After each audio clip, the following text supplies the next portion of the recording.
ایک جن ایک درخت پر رہتا تھا جس کے نیچے ایک چرسی ہر روز چرس پی کر مدہوش رہتا تھا۔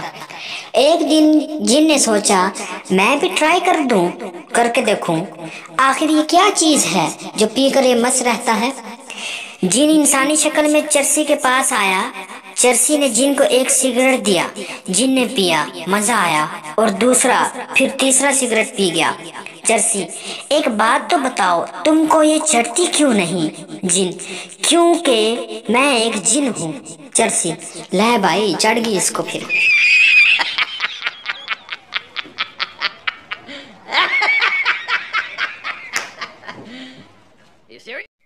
ایک خاتون نے اپنی بچی کو کہا کہ وہ ہمسایوں سے چاول بنانے کے لیے بڑا دیگچہ مانگ کر لے آئے۔ بچی پورا محلہ گھوم آئی مگر کسی نے دیگچہ نہ دیا۔ اس پر خاتون نے پورے محلے والوں کو خوب سنائی۔ کیسا زمانہ آ گیا ہے، لوگ ایک دوسرے کے کام آنا چھوڑ گئے ہیں، ضرورت پڑنے پر لوگ آنکھیں پھیر لیتے ہیں۔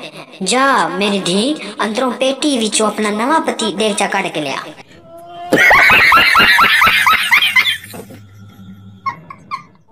استاد: وعدہ کرو کبھی بھی سگریٹ نہیں پیو گے۔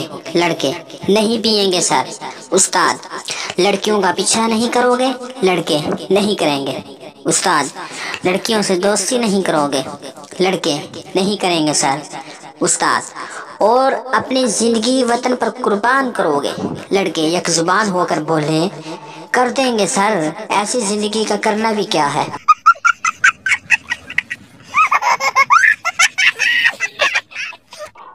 ایک آدمی کو ساگ بہت پسند تھا۔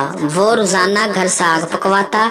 جب کھانے بیٹھتے تو وہ ہمیشہ اپنے بیٹے سے کہتا: بیٹا کھانا بسم اللہ سے شروع کیا کرو ورنہ شیطان کھانے میں شامل ہو جاتا ہے۔ لیکن بیٹا ہر بار بسم اللہ کہنا بھول جاتا۔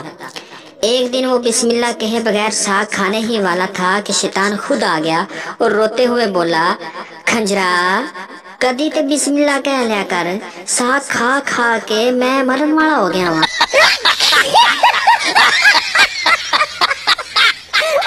اچھا یہ والا جوک تھوڑا سا سمجھنے والا ہے، اور سے سنیے گا۔ ڈاکٹر: آپریشن کے بعد آپ کل اپنے گھر والوں سے مل سکیں گے۔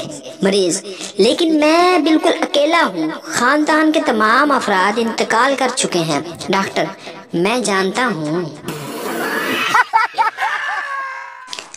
ماں: میرا بیٹا بہت تیزی سے فر انگلش بولتا ہے۔ آنٹی: اچھا چلو مجھے بھی بول کر دکھاؤ۔ Shaida: English English English English English English English English English English English English English